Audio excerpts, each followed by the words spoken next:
Welcome back, Tiger fans, to Rockin' Radio's football podcast. Nate Edwards, Nathan Hurst. Before the box score, shut out in Tuscaloosa. Hurst. Yeah. How you doing? I have a headache.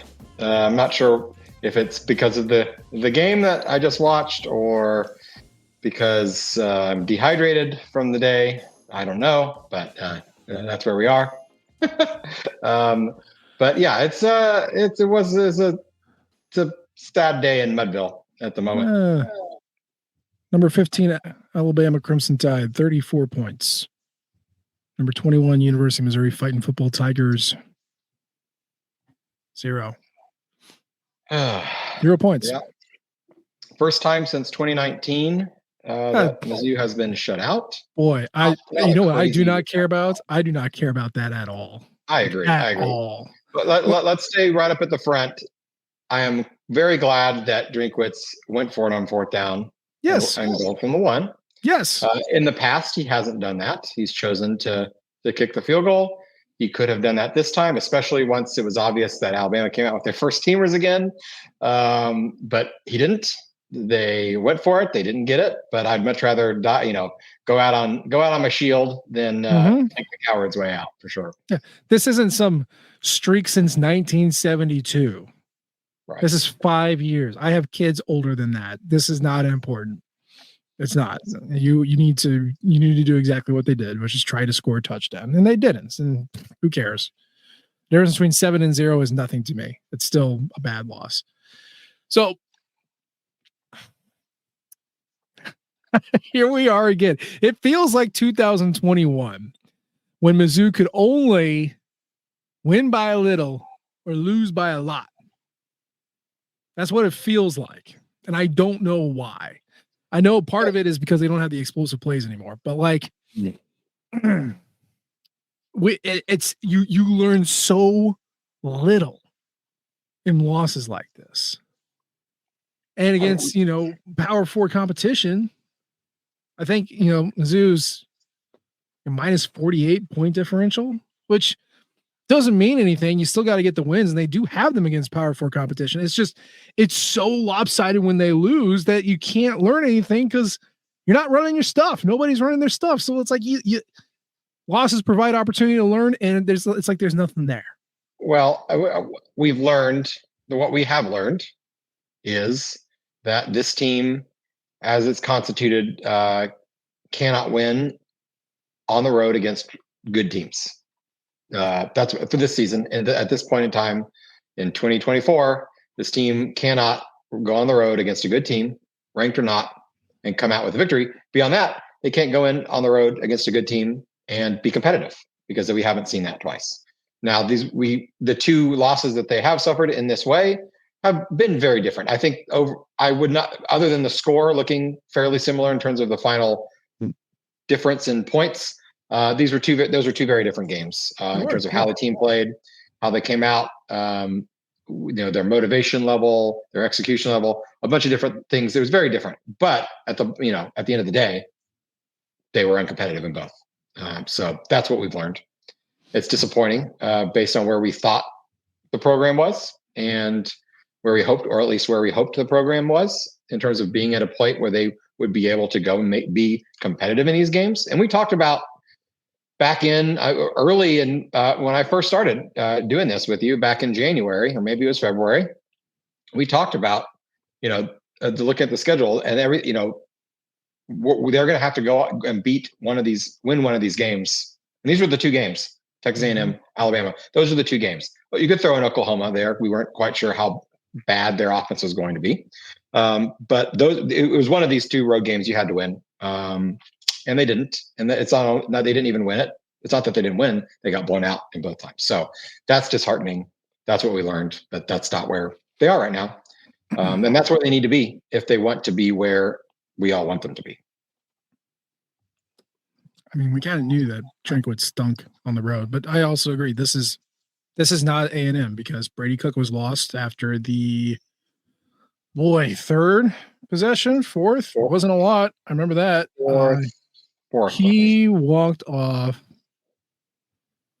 Yeah, he was seen going to the locker room around the 7-minute mark of the second quarter. So that was 1, 2, 3, 4, 5 possessions that he's had. Yeah, 5.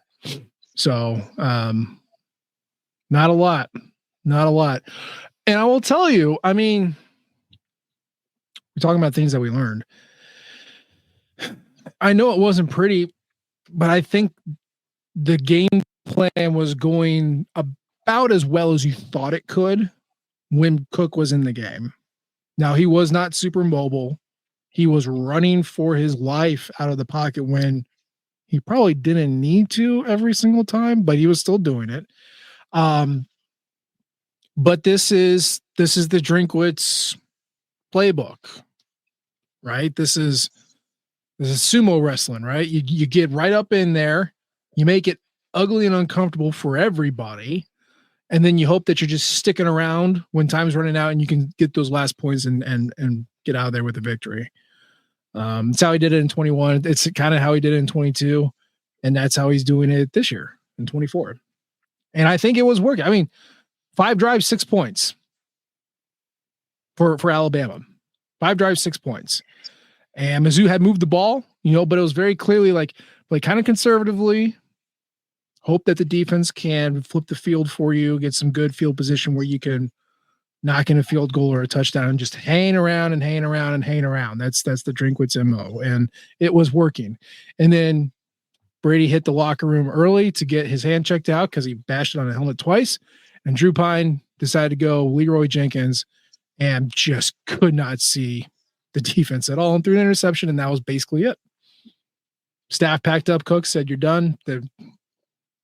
We were done. Everybody was done. So you can only win with Brady Cook. Drew Pine is not the quarterback. That's we did. That's another thing we did learn, which I think we already knew. Or you mostly were on there, but definitely now we learned that this team will not win. Certainly will not win a road SEC game against a good team. May not win an SEC game with a quarterback other than Brady Cook that's on the roster at the moment. Now, given a few weeks to, practice with the ones, get more accustomed to being the guy. That's what he was doing this week.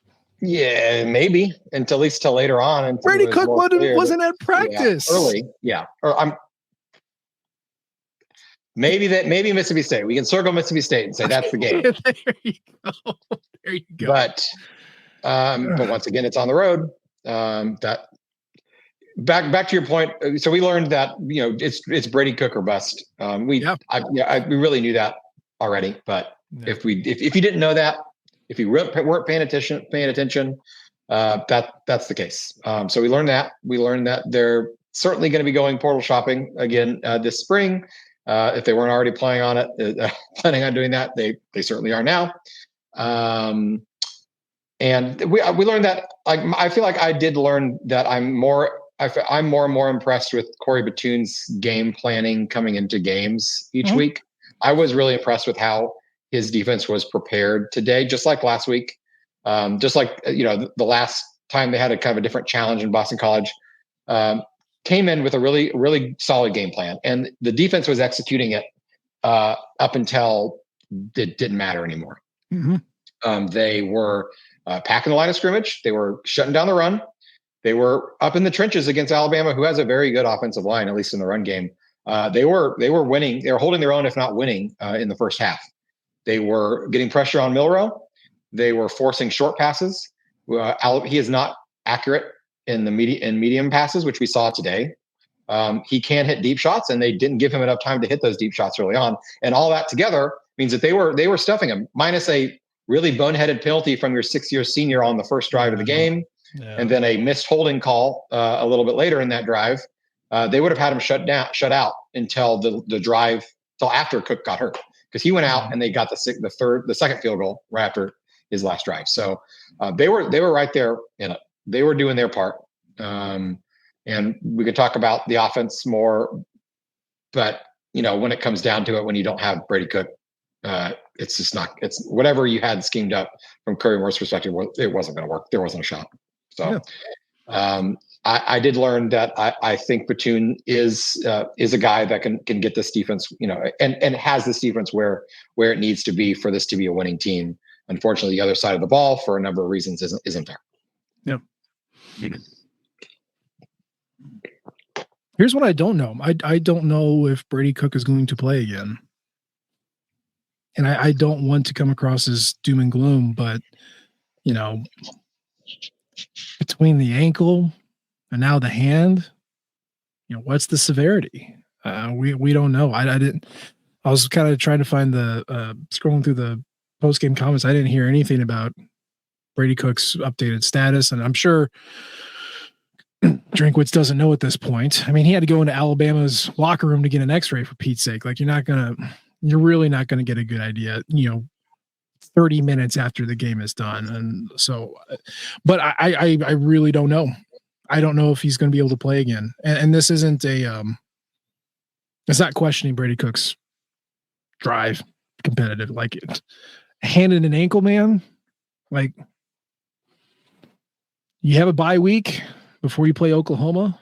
I am choosing to tell myself right now, because I cannot be proven wrong yet, that this staff took Cook into the locker room early to get him ready for the second quarter, saw the pick, the interception, and then the touchdown, said, screw it, we're saving him for Oklahoma in the backstretch. That's what I'm choosing to think right now, because the opposite is this team, who had playoff implications, might not win another game for the rest of the year. So yeah, that's our best hope. That's our best hope. Knowing Brady Cook, I don't think he would have looked a lot more upset on the sideline. Well, I don't know. I don't know what his reaction would be. He certainly wasn't happy on the sideline because he was hurt. No. Being down 13 points, that's 2 scores. If he felt like he could get back in the game, he's going to put up a fight to get back in the game. Now, if the coaches say no, then the answer is no. Yeah. I don't know. We'll find out. We'll probably find out tomorrow afternoon. He's going to get home. He's going to go to the Missouri Orthopedic Institute and get their fancy machines to look at it and, do and look at his hand, because that's the issue here. His ankle is probably going to bother him the rest of the season one way or another. But he showed that he could play on it. Was he 100%? No. But he could get out of the pocket. He could move around. He could throw the ball downfield.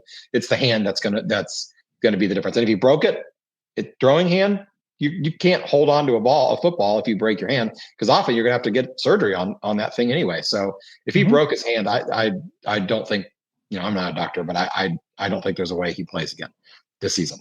If he bruised it, if it was like a sprain or a weird ligament thing or something, who knows, or if it was more of a wrist than a hand, because he was kind of doing this, which made me think maybe it was a wrist initially, but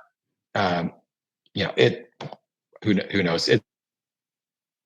It's your throwing hand. You have to be able to use that to hold a football, interfere football.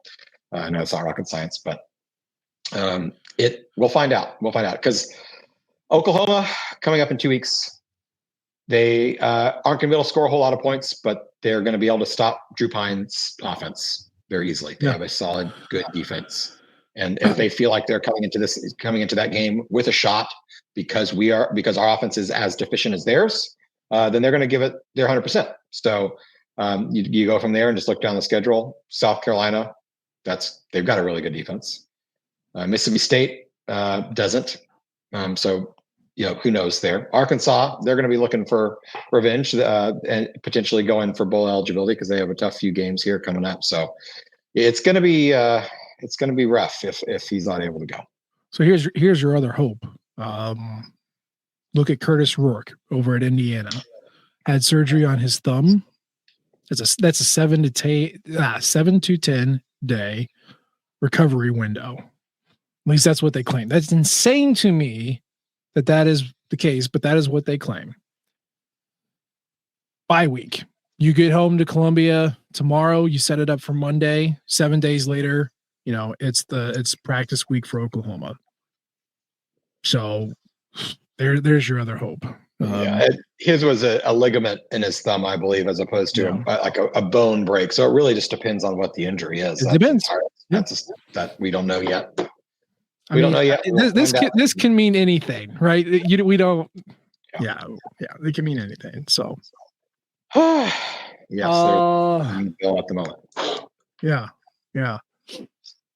I did learn that Jamal Roberts is going to be pretty good next year, where he's going to be a suitable replacement for Nate Noel, who's your Mr. Outside, right? Kind of hit the big play on those stretch plays. I mean, Alabama was going full bore when he was on the field, and he was getting yards, which is good. I mean, Nate Noel and Marcus Carroll are not here next year. No matter what they want to do, they are not here. Unless if Nate gets a magical medical red shirt, maybe, but like I don't know. Probably not. I mean, he wouldn't want to. You don't want to be a super old running back in college. So I like that. I like seeing Jamal Roberts run. Obviously, a St. Louis kid. It's good to see that happen. I thought Johnny Walker Jr. was having a great game in the first half before everything stunk, and everyone kind of packed it in. Not a whole lot of other bright spots. That's it. I thought Toriano Pride looked pretty good in the first half. He had some nice coverage plays downfield in man coverage. Not so much in the second half, but once again, by that point, I think the defense was a stretch too thin. It's hard to pull anything from the defensive performance in the second half once it was so clear that it just didn't matter anymore. And I will say, I think the pass defense is better with Nick Delochin, but yes, it was good to see Pride have some one-on-one moments and win a few, especially against the competition that they're going against. But yeah. I mean, Jalen Miller was not impressive. The Jeremy Bernard kid kind of came out of nowhere. He has been very quiet up until this point, and he went off. Ryan Williams got a couple of targets for some big yards and an impressive play here or there, but it was not an overly impressive Alabama offense. And I think we all knew that heading in, which makes it even more frustrating. Because now, I put it on Twitter. I'll say it again here. We entered this season with 2008 expectations, and the outcome is going to be 2009, where you had a really good quarterback that gets injured and you have no one to replace him with. And so now it's all contingent on, well, we better hope our 60% quarterback can win the game for us. And you go 8-4 and lose to Navy. Yeah. On New Year's Eve. I hope. I was at that game. That wasn't fun. I was there too. That was my last game in college. It sucked. I drove 3 hours to Houston and then had to get back in the car and drive 3 hours home at like midnight. That was not a fun game. I don't want to end up there again, and I definitely don't want to play Navy this year. So let's not go 8-4. Yeah. Yeah. It sucks, and there's really nothing you can do. And this one, again, this is different than the A&M game. A&M, it was your first real defense that you faced, and you absolutely crumbled. Like there's nothing you could do. And then you got so far away from you that it didn't matter anymore. And then here, 5 drives in and Brady Cook's injured and you don't have a backup quarterback. All right. So, hey, I just triggered myself. I put this in beyond before the box score, or that beyond the box score for Auburn. I know we've already talked about this. I'll say it again. College teams do not have good backup quarterbacks. Stop it. Stop fooling yourself. Texas is an exception to the rule. Alabama in 2017 when Tua replaced Jalen, whatever that was. 2019. Yeah, that's an exception. Ohio State does not have good, competent quarterbacks. Look at them last year. Okay. Yeah. If you have a great backup quarterback, then your staff is screwed up because they should be playing that guy instead. Okay. And especially in this day and age, you cannot just hoard quarterbacks, especially experienced ones or ones who think that they can win and other teams think they can win. So I know everyone's like, well, let's talk about Drinkwitz's ability to identify quarterback talent. Okay. He threw a bag at a baseball player who hurt his arm. Drew Pine was a whiff. Aiden Glover's not ready.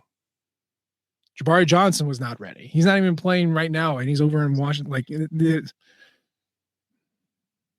you do not have good backup quarterbacks. If you go to your backup, you are screwed. And that's true for 130 of the 134 FBS teams out there. So yeah, your best case scenario is you have a true freshman, highly recruited player who is the backup because he came in not ready, but by the middle of the season, maybe he's able to come in and his talent will overwhelm the fact that he's not quite prepared to play at this level.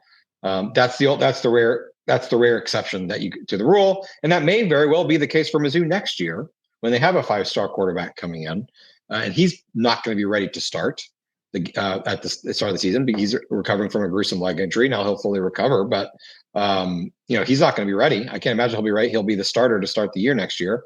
But if something goes wrong, that would be an opportunity. Well, maybe by end of October, he's up to speed enough that you could be okay with putting a guy like that in. But that's your best case scenario for having a good, quote unquote, good backup. Because otherwise, that guy, if he's a good backup, he's somewhere else. And if he's a backup for any other reason, it's because he failed somewhere else and transferred over just to be a backup. See who we have on the roster right now, or he was never good enough in the first place, and he's kind of destined to be a second or third string guy in the SEC, and he might end up transferring down a level if he wants to play. So that is the state of college football these days, and it will not change. If anything, it's going to get more that case as guys will transfer. Eli Holstein transferred from Alabama to Pitt. Mm-hmm. I guarantee you at the start of his college career, he had no intention of playing for Pitt. He's like, I'm going to play and win national championships for Alabama. Oh, wait, I can't get on the field. I'll go to Pitt. And hey, now we're undefeated. That's fun. Maybe we'll make the playoff at Pitt. Mm-hmm. So Mizzou needs to look for their Eli Holstein next year. We were kind of hoping that maybe Drew Pine could have turned into that. Not the case. Don't think that's going to be the case. Love you, Drew, but it's just not going to happen. I don't think. And I guarantee you, Pitt has no backup. If something happened to Eli Holstein, Pitt's not going to win. They're not going to go undefeated the rest of the season, even against an ACC schedule. So that's the way that college football works these days, and it's not going to change. Pitt's backup is actually a Penn State transfer named Christian Veilleux. He's from Ontario. It sounds a lot like Drew Pine to me. Well, he's 6'4", 220, so he's taller. Yeah, he's taller. Taller one. Maybe you could go Nate Yarnell from Lake Travis. I know you're a little Texas boy for you. Yeah. But yeah, this is not going to work. It's not going to work. So, I mean, I think, did we do this on a show? Maybe we did it after a show. I don't know. We're going to do it again because, we're only 22 minutes into this thing and it's a little too early. So thinking about quarterbacks that exist out there who have some eligibility left after this year, who do you, not who can Mizzou get? That's a different question.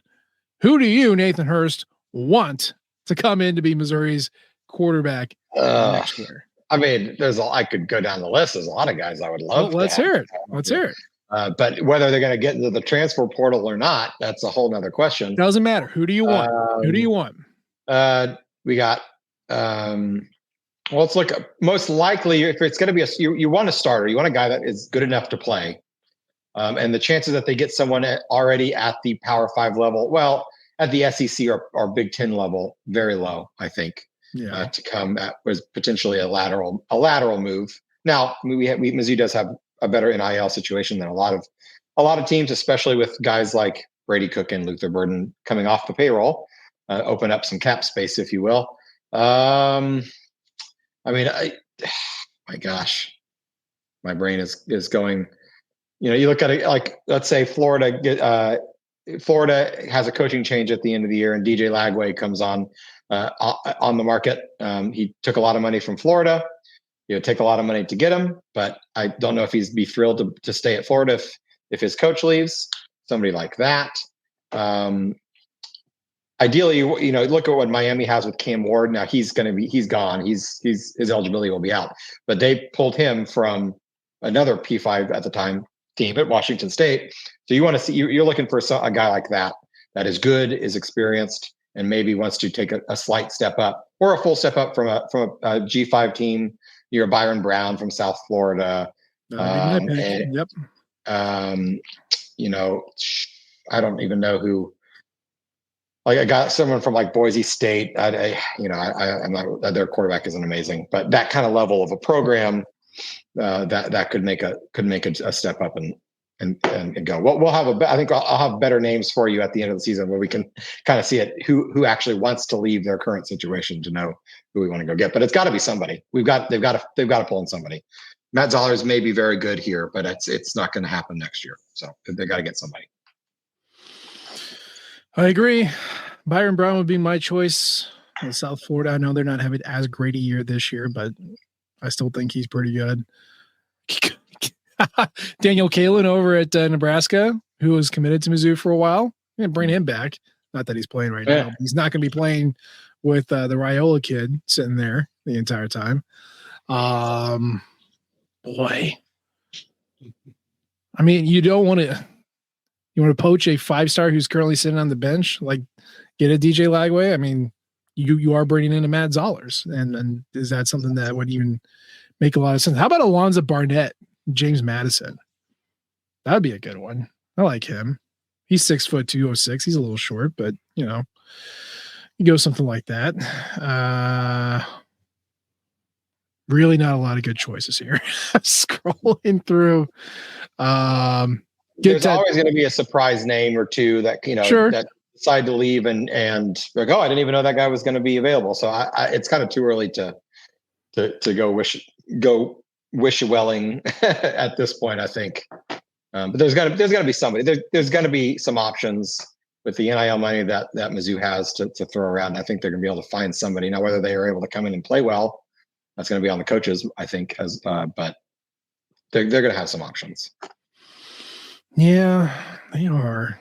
And, they're going to need it. Jaden Rashada, he's sitting at Georgia right now. I guess Carson Beck's probably going to leave. So yeah, he'll definitely be. I mean, he'll be next up there. You would assume so. And it would be his third stop. Now that's not a deal breaker, but at the same time, like I'm like, stick somewhere, dude. I guess this is Drew Pine's third stop too. But at that point, when you start getting to third stops, you start saying, well, so why is this guy moving 3 different times? So that's probably pretty much for a lot of cases. Cam Ward not included. That might be a red flag. Yeah. AJ Swan at LSU, the former Vanderbilt kid, he was okay. Casey Thompson's done. Grab like Jackson Arnold, get him out of Oklahoma. I don't know. He sucks. It's not great. It's not great. Unless Matt Zollers wants to come out and be a rock star.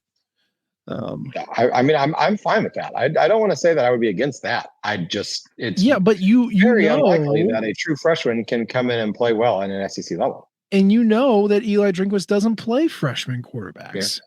He plays especially ones that only played half of their high school senior year because they got hurt. Like, yeah, that just delays development. God, yeah, it's not great.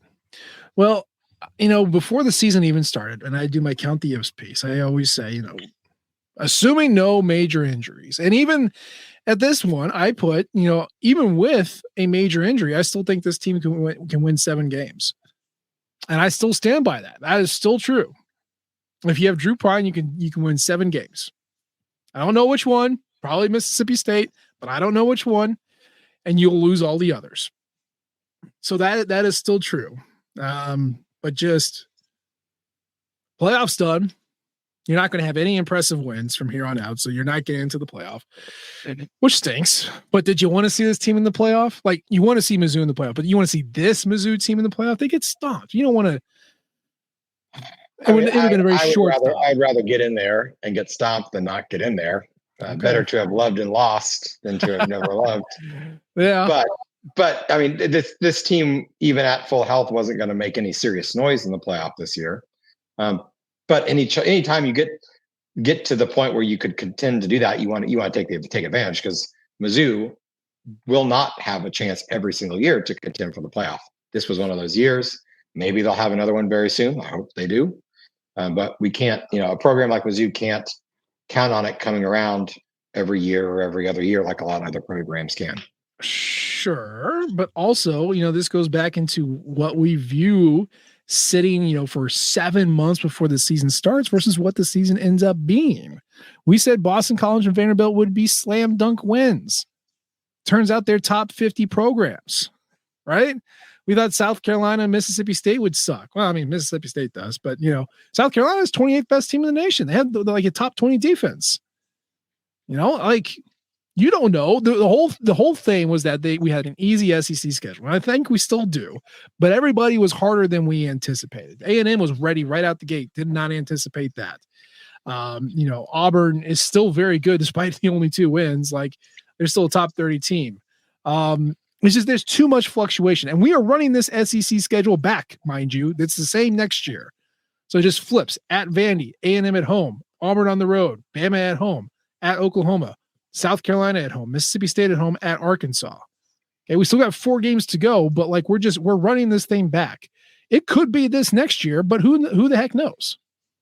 Who the heck knows? It's impossible. So there's going to be more opportunities, I promise. The more opportunities, yes, but the stars aligning with the schedule and the roster. Returning the amount of talent and production that this offense returned from last year. That's really the combination of those is what had made it seem like the stars were going to align this year for it to happen. Yes. Could it happen again next year? Yes, it could. It's the same schedule. We get Alabama at home. Maybe they could have a better shot that game. They're going to be Jalen Milroe is probably going to be moving on. They get Oklahoma on the road, but maybe their offense is going to still suck. Hard to say. Well, they just fired their offensive coordinator, so like it's very tough to tell. They get Texas A&M back at home, so yes, it could happen again. But once we go back to who's going to be the quarterback, our top returning receiver is going to be Brett Norfleet, or maybe if Josh Manning puts up some more. Gets a few more catches. That's the top returning receiver on the team. So, 3 offensive linemen, 3 offensive linemen leaving. So it's going to be a very different team next year. It is, but like the whole point is that we thought the stars were aligned and they were not. Right. We thought the schedule was going to be easy, and it's not as easy as we thought it was. We thought the returning production would mean this team would not take any kind of regression, and they did, because the explosive plays are not there anymore. You talk about the most highly anticipated football seasons in Mizzou history. Your mind, if you are around our age, your mind goes to 2008. And it was 4 losses. Now, context is different back then, but you lost to Oklahoma State in week 5, 6, something like that, and then got smoked by Texas. You lost to Kansas, lost to Oklahoma, barely beat Northwestern. Like, that season sucked. Expectations plus the actual reality. This season, you thought everything would stay the same. It didn't. You thought the schedule would be easy. It's not. We thought our quarterback was not going to get injured, and he's going to be full health. And we still don't know if that's going to be the case, but it could not be. The best seasons, the season where Mizzou makes a run, is when you do not see it coming. 2007, 2010, 2013, 2023. It feels frustrating for this season because, yes, we thought things would be true that turned out being not true. And that's what sucks. But if you run this schedule back with lower expectations and maybe a different cast of characters, who the heck knows, man?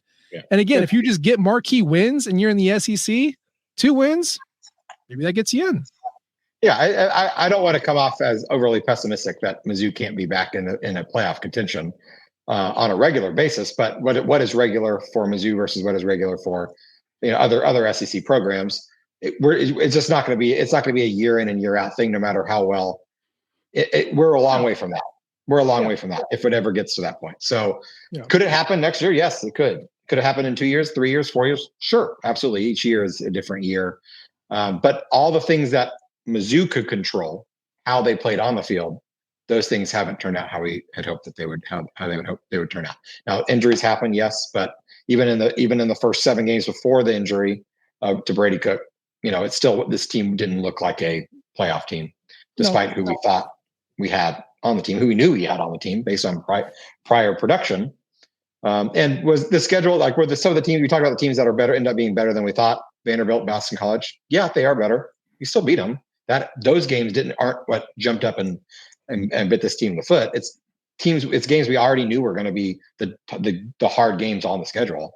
And they were non-competitive in those games. And that was the problem. Now, if they had gone in and, taken it to the fourth quarter and lost, just last team with the ball wins kind of a thing, or a fluky fumble and at the wrong time cost you a game, that's one thing. But to go into the games we already had identified as being the tough games and then just get smoked both times, that's what's that's what hurts. And that's why you're not a playoff team anymore, because you went up against 2 playoff caliber teams and were uncompetitive for different reasons. So RIP Mizzou's playoff run 2024. You made it 10th month of the year, almost 11th month. That's pretty good, but we'll try it again some other time. There are many things to dive into, especially as we get into a bye week and just post-mortem this thing, this Alabama loss. And there'll be plenty of time to do that, but it's not going to be tonight, because I'm going to enjoy an adult beverage and eat some Luther chips. I think that's what I'm going to do.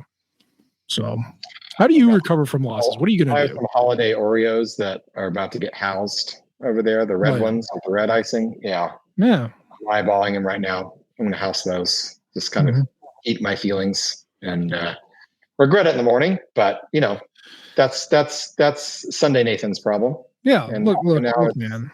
Now we're dealing with Saturday Nathan's depression. So we'll take it one day at a time. I have been eating my feelings for 10 years now, and I don't know how much I need to do it to be happy, but it's not yet. So I have to keep going. I ain't a quitter. Yeah. At the bottom of that chip bag, maybe you'll find some joy. Yeah. Or at least a sweaty mouth. But that's going to be the show for today. As always, we appreciate the downloads and the subscriptions. And leave a comment or rate us. We love all types of feedback from you all. You can follow us on Twitter. I'm at Nate Edwards. He's at Burst to Hurst. Of course, you can follow the Rockham flagship at Rockham Nation and our podcasting outlet at Rockham Radio. We appreciate you tuning in this time. We'll try to do better next time. And until then, MIZ. ZOU. Thank you, everyone, for tuning in to Rockham Radio, a proud partner of Fans First Sports Network. Rockham Radio is the official podcast network of Rockham Plus, a new and exciting subscription service provided by me and the other voices of Rockham Radio. Please take a few moments to head over to rockham.plus and sign up for an account today. The cost is only $5 a month, and the benefits include access to our live podcast, a subscriber-only message board, weekly newsletters, and more. If you enjoyed this episode of Rockham Radio and would like to see more just like it beamed directly into your personal device, make sure to click the subscribe button below and tell your friends. Our podcast feed is available through the Apple Podcast app for iPhone, Google Podcast app for Android, whatever app you listen to your podcast. You can also find Rockham Radio on Spotify. If you're looking for a podcast about your favorite team that is not the Missouri Tigers, Fan First Sports Network is your answer. A full podcast network loaded with the team-specific podcasts covering Major League Baseball, the NFL, NHL, NBA, MLS, and more. And we'll be back with more episodes of Rockham Radio coming to you soon.